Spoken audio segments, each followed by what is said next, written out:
Malaysia terancam bangkrut, bahkan akan jual pulau demi lunasi hutang ke Indonesia. Ya, saya dapati bahawa sekarang ini di bawah dulu dia nampak Indonesia buat kali pertama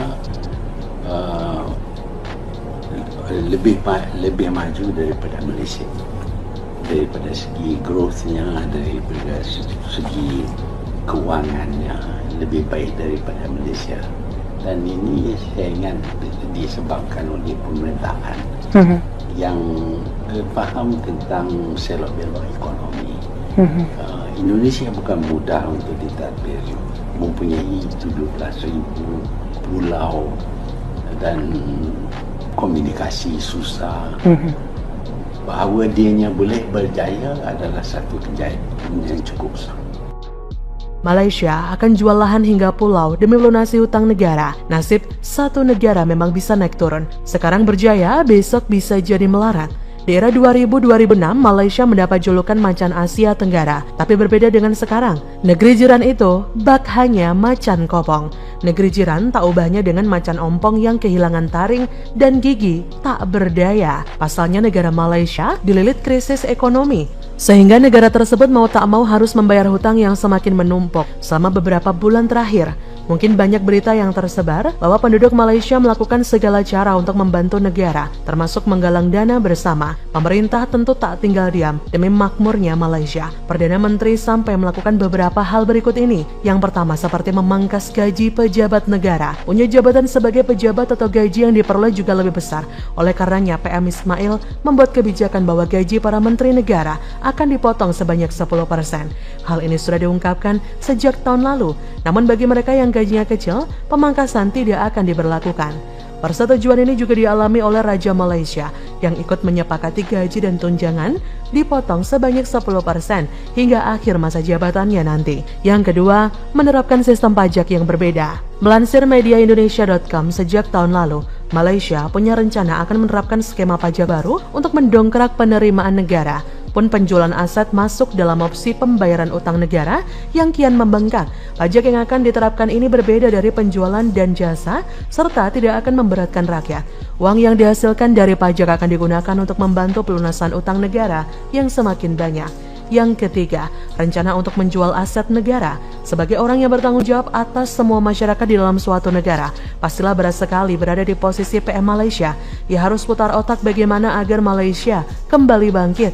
Selain cara di atas, inisiatif lain adalah menjual aset negara, dalam hal ini adalah tanah dan pulau. Melansir dari laman CNN Indonesia, tapi dalam hal ini Mahathir tetaplah memastikan bahwa aset milik pemerintah yang akan dijual haruslah jatuh ke tangan orang Malaysia sendiri, bukan pihak asing ataupun pihak Indonesia. Mengutip dari laman Reuters, Menteri Keuangan Malaysia, Lim Guang Ang, mengungkapkan total utang negeri jiran mencapai 1.087 triliun ringgit atau setara dengan 3.500 triliun per 31 Desember 2017. Dan saat ini disebut-sebut naik cukup signifikan hingga mengancam perekonomian negara tersebut. Hal itu tidak lain karena pandemi virus corona atau COVID-19 yang memukul rata perekonomian di seluruh dunia. Utang negara dari Indonesia Malaysia ini diketahui masih jauh dari angka utang Jepang yang mencapai 2 kali lipat. Seperti dilansir dari AFP Kamis 11 Juni, besaran utang Jepang tersebut mencapai 2,5 kali lipat dari keseluruhan produk domestik bruto atau PDB negara tersebut. Jepang pun saat ini berupaya untuk mengolah yield surat utang pemerintah pada level yang sangat rendah, serta kepercayaan investor tetap tinggi untuk menghindari default.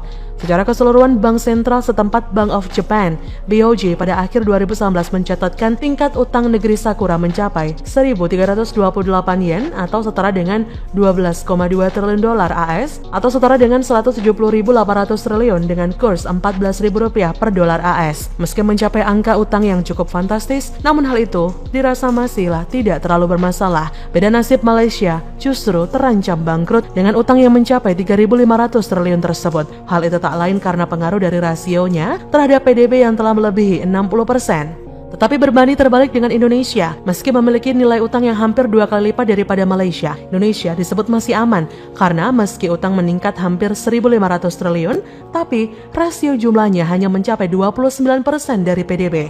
Rasio utang terhadap PDB inilah yang membuat Malaysia dalam keadaan darurat ekonomi.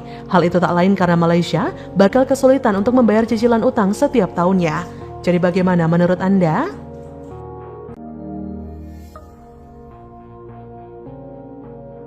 Kehebatan Sri Mulyani bongkar 2 bahaya yang bikin dunia suram.